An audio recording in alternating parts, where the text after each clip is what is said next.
Yeah, it does this.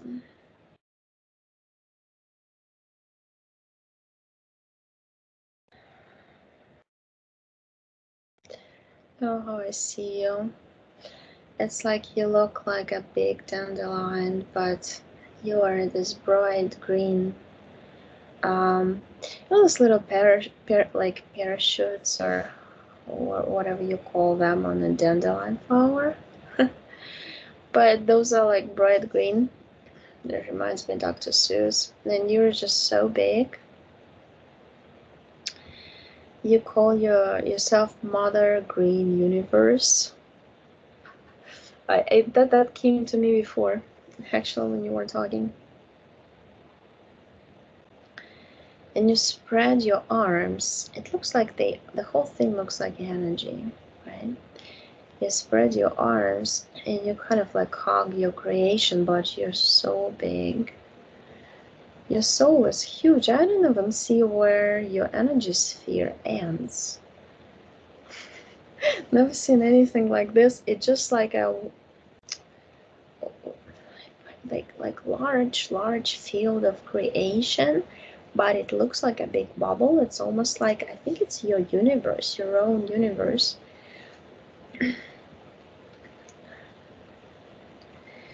And it has like a diagonal layers and then the other diagonal layers kind of crossing them, creating like little tiny rooms of creation. Each room has, it's almost like, I see your figure, you look like this type of like they draw in fairy tales sometimes, like the keeper of the forest type person, but you're more like, you look like an old wise man with a beard, like from Lord of the Rings type, but your beard is green and your outfit is green too, like a long robe. You got this hat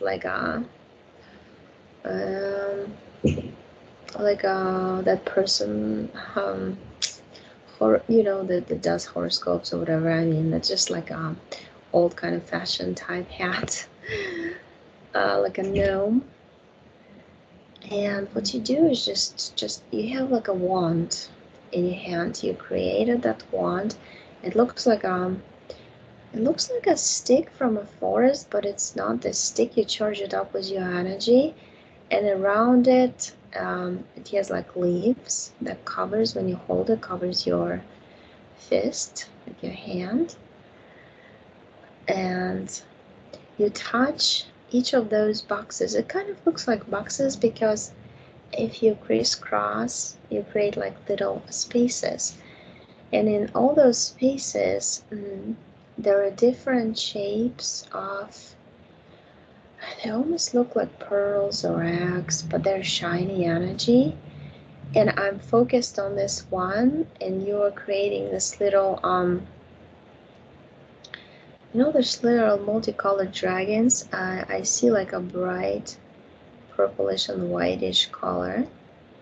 In them was a little bit of green, but they go like tie-dye motion, um, color-wise. They almost look like cartoon characters. It's kind of interesting. Let me touch one. Yeah, it's like the DNA of a pterodactyl, like a bird and dragon type creature. Those, because it's got this little beak. Interesting. Mm. And they're all cute. And you said that these are your creations that you like to observe and create, and because the reason why you did that, you came from this, and you know how you incarnated a nurse. It's like I see you sitting in between the our universe and the other parallel universe. The other parallel universe that you said that you escaped from it,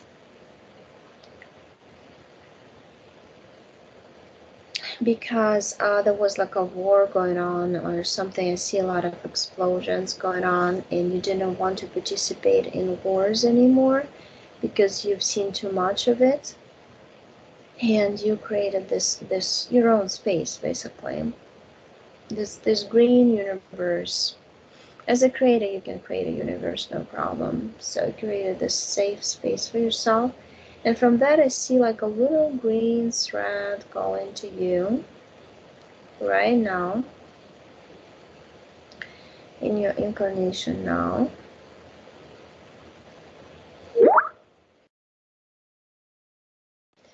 I asked you how many incarnations you had, and it's flickering in between number 10 and number 100, and then goes to 1.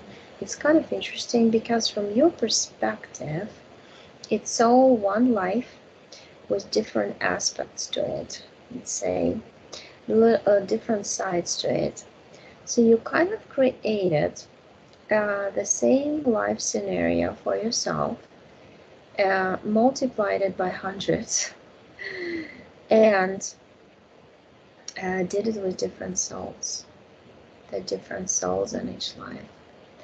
And you wanted, it's like your own experiment actually, within this experiment, the global one, to see how your own soul essence react to other essences in the same exact situation, but because they're so different, there would be different experience. But you felt safe in creating one life scenario because you just safe that nobody would create it for you. If you came just with one life, you could have been hijacked by some other beings. But this way, it's impossible to do it. That's what you said. You've been, I feel like, there's one thing that you have this ability, for sure. You are like an absorber. You absorb a lot of times human emotions and then you process them. I feel like in some other lives and early in this life, you did not know what to do with the energy absorbed because you were less in control, and it's like the experience brings you wisdom, and from wisdom you kind of know how to basically it happens on autopilot automatically when you just dive deeper and you understand how to process them because you're more connected to your own true self and you have more space and time and energy dedicated to searching deeper, going deeper that way, because there's not as much distraction as it used to be when you were younger and you had all these other responsibilities. It's kind of like that, but I feel like you're like a human emotion processor type person, just really absorbs any like pain, negativity without even knowing it, and then you carry it in your chest and on your back. It's your back is where how do you call those? Where your arms, right, connected. That's where I see it.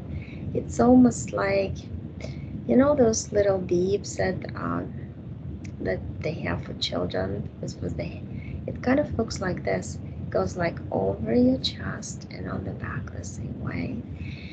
And it has like a rim that goes up as if you were collecting the energy from others.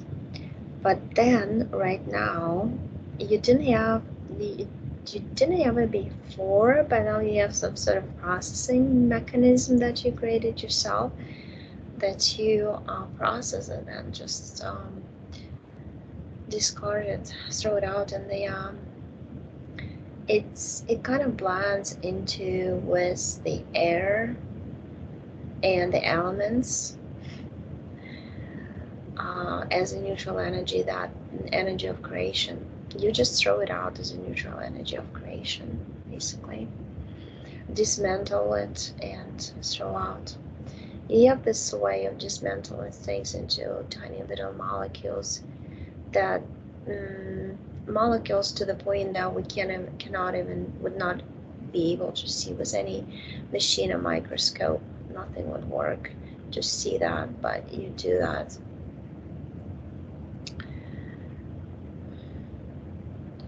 I see it, at some point you had this kind of interesting wolf type being. If I'm looking back, it looks like but he was mostly attached to your vulnerability of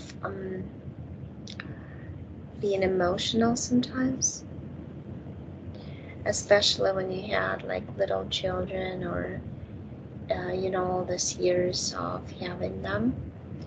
There was like I see like a tall wolf being covered with kind of fur and a head like a wolf.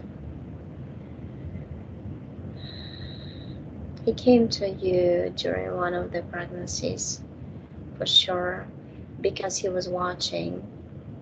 It comes to me as pregnancy number 2. He was watching the baby, the soul that was about to enter the baby's body. And you kind of kept him. You're very much like a warrior type too, because you really protect. That's another ability. It's almost like a mother bear type that you said, no way, wait, there's something there to dig deeper. I think you told him, here you go, I found the moment on the timeline. You saw him subconsciously and you told him to go away, but then he said, I'll go away if you promise me that we'll meet again in the next life. And for him to go away because you felt vulnerable with a tiny baby in you, you said yes, go away now.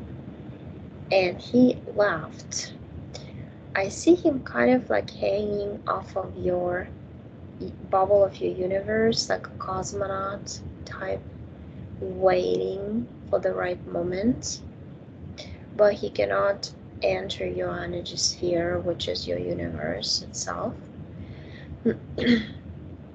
It's too huge and too hot energetically for him in terms of vibration and frequency. He doesn't resonate by any means, so there's no room for him because it's all filled up with your own creation. There's no room for him at all. Also, you kind of detach that cord. It almost looks like an umbilical cord attached to your creation. You just to take it out, like this, pull it out, push it out, and he kind of gets lost in the darkness of space if you look down. But if you look up, you see multiple beautiful energies of cosmic energies, and also this in between. It's pretty interesting the way it looks in between. It's like free energy of creation within the free energy of creation, and it's all creator beings trying to kind of hanging by in a standby mode by different universes, trying to figure out if they even want to enter and have experience in this particular universe. And it looks like multicolored energies because they're all multicolored in between the bubbles of universes. It looks beautiful. So you just disconnected from this being, and I just don't see anything in you except for this kind of apron type, semi-apron, whatever it's called, color thingy. It's like a processing machine, but talking to you now telepathically, and I'm asking you, do you really need to wear it? Because you might feel lighter without it, and you're taking it off through your hands, making it into a ball, and the ball turns into land of like soil, and the soil grows a big flower. It looks interesting. It's like a combination of a lily and tulip type, but it has very like this petals, sharp at the end. It has 2 layers of it, probably 12 petals on each layer. Then it opened up and you planted it on one of the planets. And as you planted it, it starts spreading out quickly. It's not like here, it takes time. It really doesn't there. So the whole planet is covered. It's like a lily planet. That's what you called it.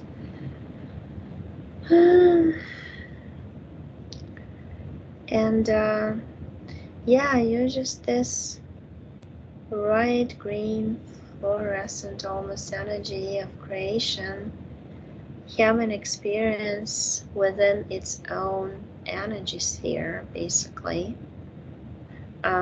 Connected to your own little self here, because you're doing something. You're like bringing droplets of energy from your creation there.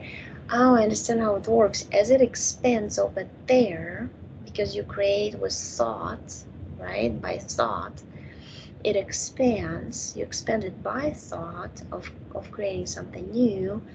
It creates also the energy that flows through that little connection of a thread to your body here, and brings it the positive energy here. It's almost like you're smoothing out the energies that go like this sometimes. You're making more smooth, like a calming the ocean type with the breeze of the beautiful warm wind type. That's the feeling I get from what came here to do. And you're totally independent. You don't belong to any like group, council or whatever that is. It's just your own decision. You're at this level that you don't need any group to connect with, to belong to. It's actually almost like, I don't want to be like explaining it in a way that the Matrix does in hierarchical mode, but it's almost like the highest point of creation, of understanding, of the creation understanding its own self from the tip point of a pyramid of creation. You can call it like that, because the pyramid is not negative, it's a positive thing. It's just that they're using it as a negative. They twisted the energy of the pyramid when they took over Earth. And you're on top of understanding of this pyramid, let's say, that you can do everything by yourself. You don't need to join any group. You do not need to form any coalition or council or anything. We can just work on our own and do a wonderful job. And it's fun to be in control too. And it's not because you want to be in control, but you also give life to your creations, and you give them, they take on their own free will, let's say, right? And they decide for themselves. They take responsibility for their own selves that way, and they do not consider you God, because it's not right to, as a creative being, to call yourself God and let them praise you and sacrifice something for you or pray to you. It's just, all this, and it's all in you. It's a knowledge I'm reading from you, so it's really kind of like a warming feeling of a big hugging cloud of some sort, of mother of creation, of all that you can create by using your own energies. That's all. You don't need anybody, period.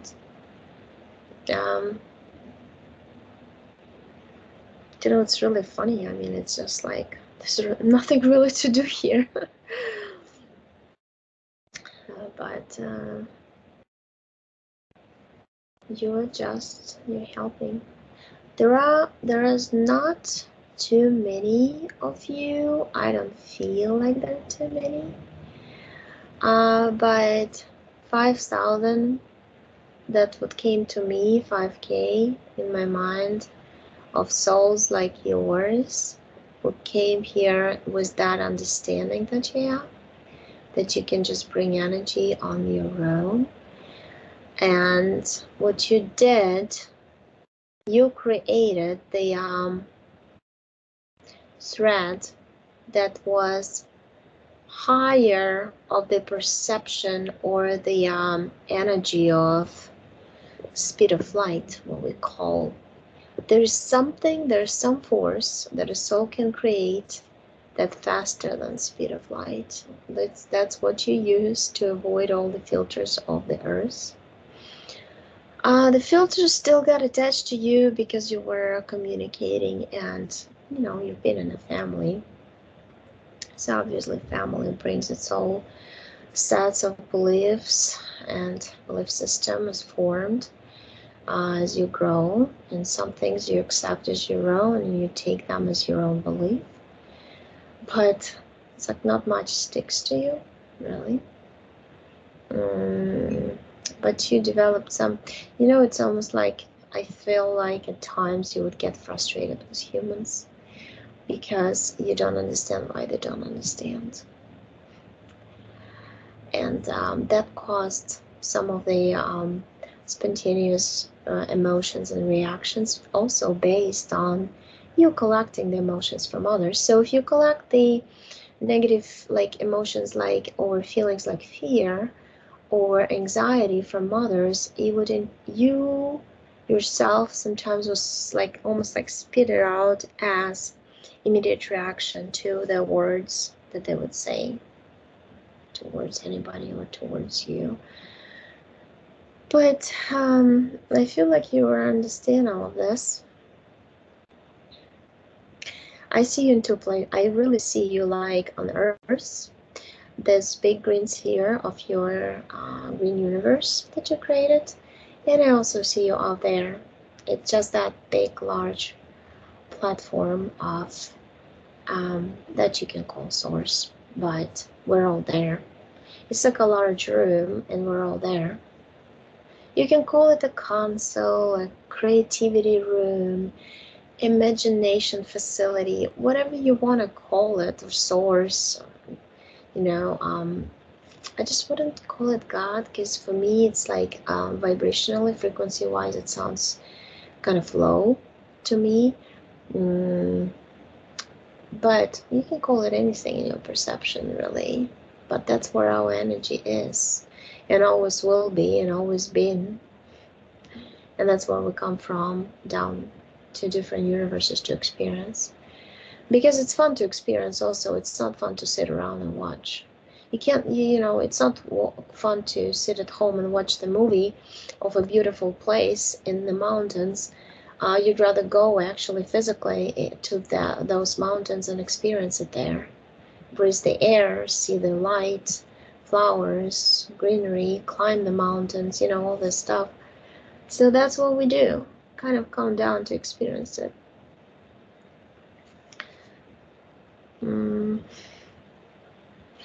What your soul told me. It goes like this. That's all what I got for you today, dear.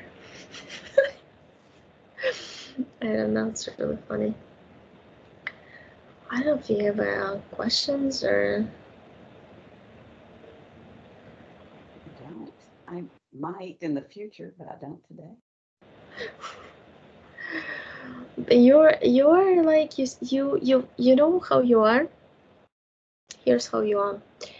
You actually see your future ahead of time. That's why you feel like there's nothing to worry about.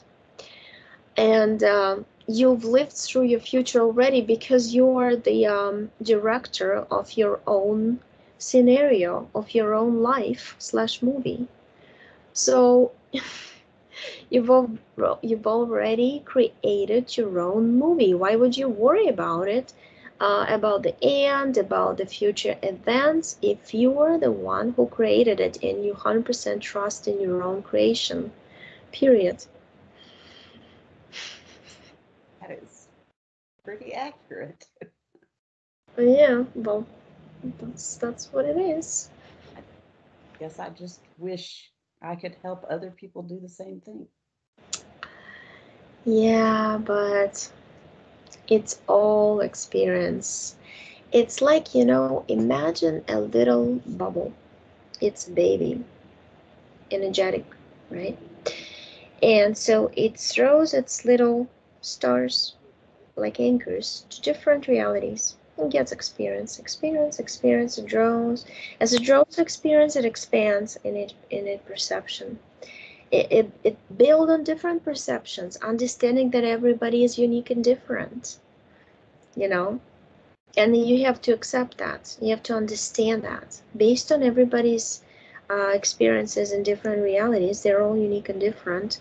So there's no point of forming groups and of opposition and fighting with each other. And that's kind of like you got to this point, like as I said, to this top of the pyramid, top of understanding. You expanded yourself so much in this understanding that it takes time to expand like this. It takes time to understand. Because it's in every cell, if you can call it that way, in every nucleus, in every molecule of your energy space, that understanding. Some people have it like souls have it empty, so you have to fill it up, or they have to think about it and absorb the knowledge from others. And they can also fill it up by absorbing the knowledge from others. But to absorb the knowledge from others, they have to accept even those whom they think are not correct, you know, but try to understand them from their perspective. It's kind of like what it looks like. It looks like a fountain of energy of creation that goes like this. It's constantly rotating. And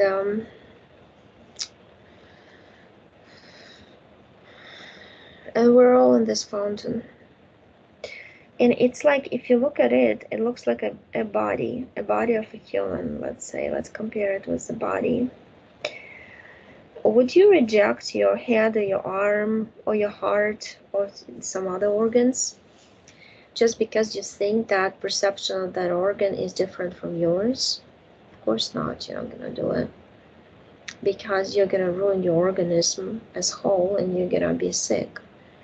So that's kind of like that. But you understand this at a deep level, and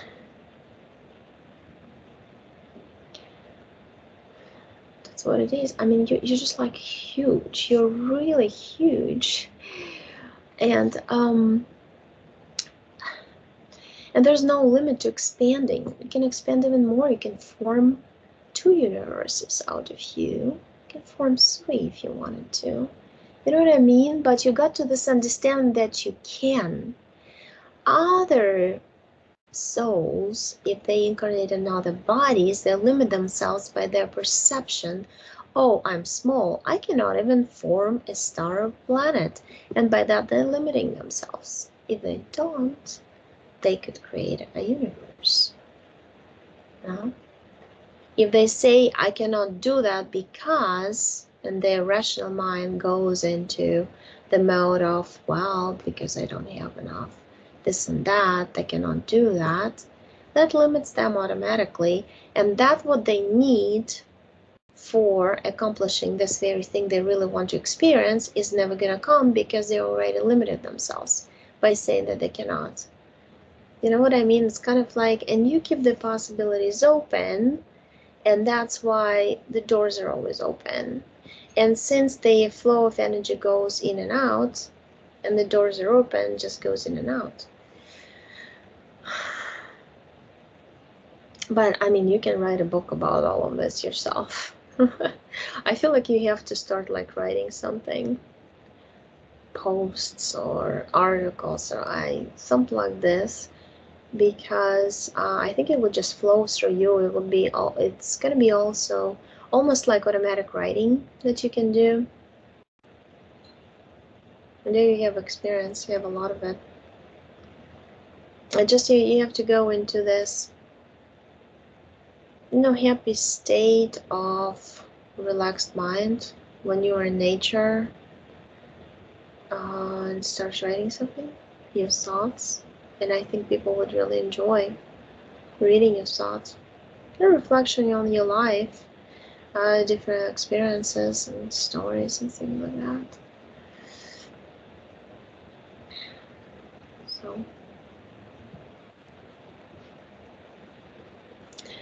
there's nothing else I can say. It's just like, I'm looking at your DNA. It's like hundreds of strands. I can't even tell you the exact number. I see 300 right now, but you're saying that you can add more. You can add more and more and more and more. So everything is a possibility. That's your true statement. Everything is possibility, and everything is possible.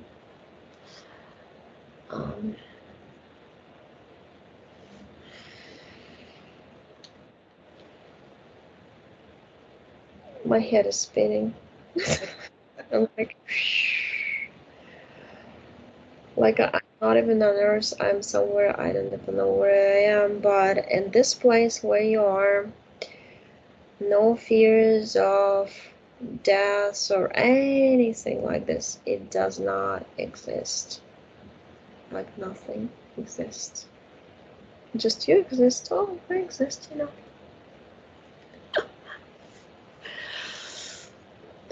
Amazing. Really. Yeah, you're amazing. I felt it from talking to you in the beginning. But yeah, I hope that you'll share this one with others, because that's what the world needs. Like in one of the songs.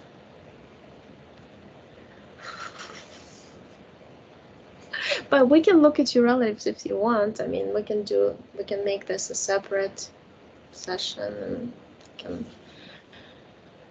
we can publish this one, but then do a non-public one for if you Whatever you want to do about it. really. I'm very open. It's nice of you. Thanks. I had no preconceived notions, so whatever happened, happened. Well, I think you have to, yeah, it would be nice if you just started something like you start little videos and talking about your experiences too. I mean, it's up to you, but you're like open of possibilities. There's no single possibility that you can do, but the way it's like you project calmness to people, and that's what they need. And I feel it like with my, like here, it's almost like I guess get goosebumps, and I'm like in the sun and the beach. But that's why I couldn't stop talking to you in the beginning, because the feeling is so good. It's almost like you're charging up people, with energy. You know that, right? Some people just go to you and they want to talk to you, type thing. And then some don't. Yeah, well, some because they can't. I mean, it's too bright for them. It's too much. It's like, when a person who always complains, he would try to find the person who always does complain too. If you're happy, he's not gonna talk to you. There's no resonance there. Yeah. Well, Well, that was so interesting. I can't wait to go back and listen to it again. yeah, it's a fascinating. I mean, if you want, I can turn off the recording when we can talk or whatever you want. Okay. Yeah, that'd be great. But yeah. Okay, thanks.